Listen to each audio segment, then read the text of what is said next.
Hello everyone, आप सभी का स्वागत है आपके अपने यूट्यूब चैनल में। बच्चों, आज की इस वीडियो में हम क्लास 10th इकोनॉमिक्स का chapter number 4 globalisation and the Indian economy से 10 इंपॉर्टेंट एमसीक्यू क्वेश्चंस की प्रैक्टिस करेंगे। ये क्वेश्चंस आपकी परीक्षाओं में 100% गारंटीड है कि जरूर आएगा, तो इन क्वेश्चंस की तैयारी आप लोग अच्छे से कर लेना। चैप्टर 1 से लेके 3 तक हमने आप लोग को 20 इंपॉर्टेंट एमसीक्यू क्वेश्चंस करवाए हैं। चैप्टर 1 से भी, 2 से भी और 3 से भी। चैप्टर 4 से हम केवल 10 एमसीक्यू क्वेश्चंस की प्रैक्टिस करवाएंगे। क्यों? क्योंकि इसमें टॉपिक आपको बहुत कम पढ़ना है, पूरा चैप्टर आपको नहीं पढ़ना है। केवल आपको 2 ही चैप्टर पढ़ने हैं। पहला कि व्हाट इज़ ग्लोबलाइजेशन, ग्लोबलाइजेशन क्या होता है, और दूसरा फैक्टर्स दैट इनेबल्ड ग्लोबलाइजेशन। ये केवल 2 ही टॉपिक है जो कि आपको इस चैप्टर में पढ़ने हैं। ठीक है, 2024 में अगर आपकी बोर्ड परीक्षा है तो अगर आगे आप दोगे तो आगे के लिए वीडियो बनेगी। ठीक है, तो अगर आपको चैप्टर 1 से 3 तक का इंपॉर्टेंट एमसीक्यू देखना होगा, जिसमें हमने 20-20 एमसीक्यू क्वेश्चंस करवाए हैं, लिंक डिस्क्रिप्शन पे दिया हुआ है, जाके आप देख सकते हो। और हाँ, अगर आप लोग को सोशल साइंस का किसी भी चैप्टर का अगर आपको नोट्स चाहिए होगा, बेस्ट नोट्स, तो डिस्क्रिप्शन पे मेरे ऐप का लिंक दिया हुआ है, उस ऐप को इंस्टॉल कर लेना। प्ले स्टोर में भी मिल जाएगा। अगर आप स्टूडेंट्स लाइफ लिखते हो तो जो अभी हमारे चैनल का लोगो है वही लोगो आपको प्ले स्टोर में भी दिख जाएगा।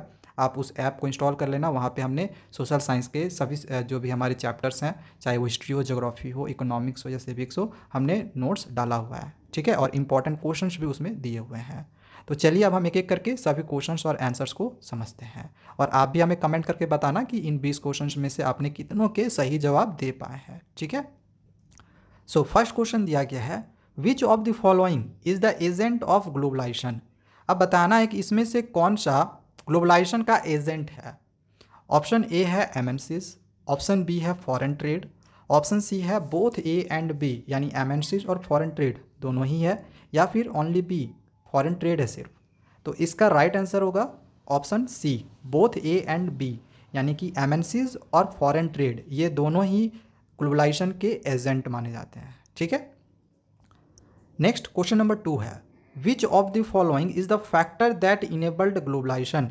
इसमें से कौन सा फैक्टर है जो कि ग्लोबलाइजेशन को इनेबल्ड करता है। तो ऑप्शन ए दिया गया है टेक्नोलॉजी, ऑप्शन बी है liberalisation of foreign trade, option C है liberalisation of foreign investment policy, या फिर ऑल ऑफ द अबव, यानी कि ये सब सारा ही। तो इसका राइट आंसर होगा option D, all of the above.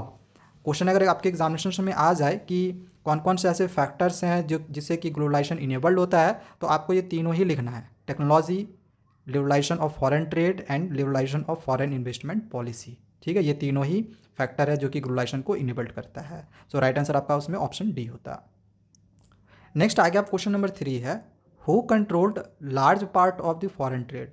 Foreign trade का लार्ज पार्ट कौन कंट्रोल करता है। तो ऑप्शन दिया गया है MNCs, central government, United nation, या फिर नन ऑफ द अबव, इनमें से कोई नहीं। तो इसका राइट आंसर होगा ऑप्शन ए, एमएनसीज जो है वो फॉरेन ट्रेड का लार्ज पार्ट को कंट्रोल करता है। एमएनसीज का फुल फॉर्म पता ही होगा, multinational corporations. Next question number 4 है, people move one country to another because of. लोग एक कंट्री से दूसरे कंट्री में जाते हैं, क्यों? तो इसके यहाँ पे कुछ रीजंस दिए गए हैं।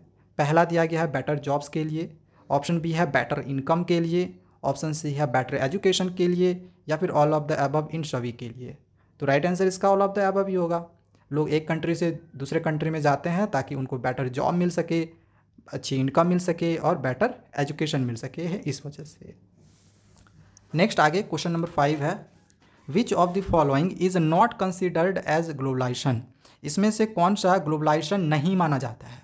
जो नहीं माना जाता है वो हमें लिखना है। तो ऑप्शन ए है रैपिड इंटीग्रेशन, ऑप्शन बी है इंटरकनेक्शन बिटवीन पीपुल, यानी कि पीपल्स के बीच में, लोगों के बीच में परस्पर संबंध, ऑप्शन सी है exchange between goods and services, goods और सर्विसेज के बीच में आदान प्रदान, या फिर option D expansion of railways. तो इसका राइट आंसर होगा option D, expansion of railways. ठीक है, नेक्स्ट आगे क्वेश्चन नंबर 6 है, which of the following is not including in telecommunication. अब यहाँ पे हमें बताना है कि इसमें से कौन सा टेलीकम्युनिकेशन में शामिल नहीं है।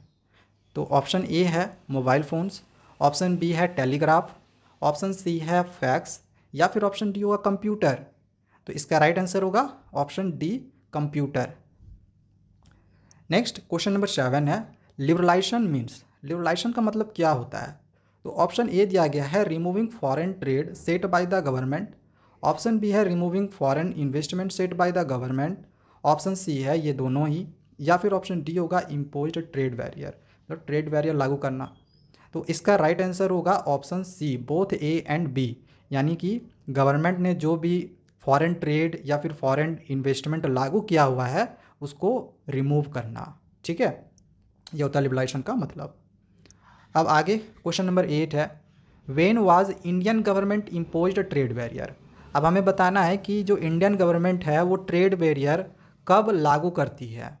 तो ऑप्शन ए है बिफोर इंडिपेंडेंस, आज़ादी के पहले, ऑप्शन बी है आफ्टर इंडिपेंडेंस, आज़ादी के बाद, ऑप्शन सी है बिटवीन 1944 टू 1949, या फिर नन ऑफ दिस, इनमें से कोई नहीं।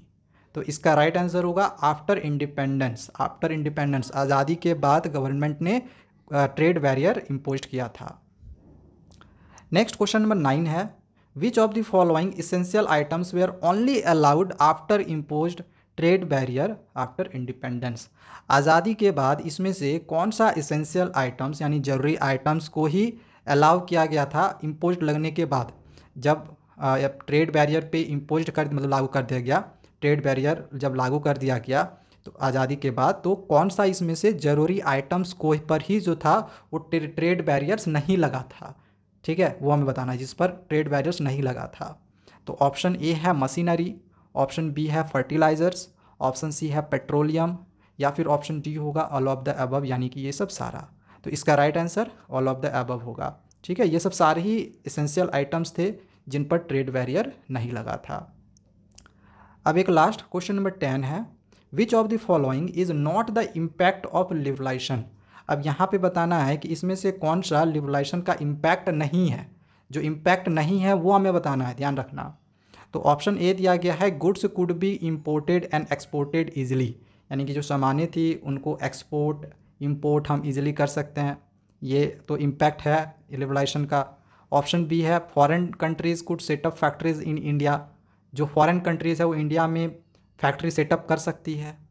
ऑप्शन सी है businessman are allowed to make decisions freely, जो बिजनेसमैन हैं वो फ्रीली डिसीजंस ले सकते हैं। या फिर ऑप्शन डी होगा फॉरेन ट्रेड्स वेयर डिक्लाइन, जो फॉरेन ट्रेड्स हैं उनमें कमी आ गई, वो डिक्लाइन होने लगे।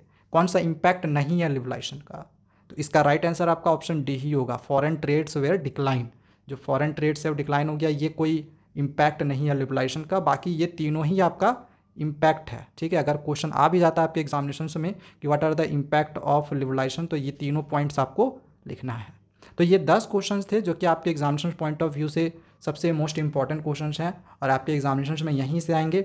बाकी जो शॉर्ट और लॉन्ग क्वेश्चंस है उसकी वीडियोज़ आगे हम बनाएंगे, तब तक हमारे चैनल को सब्सक्राइब करके रखें। Thank you, bye bye.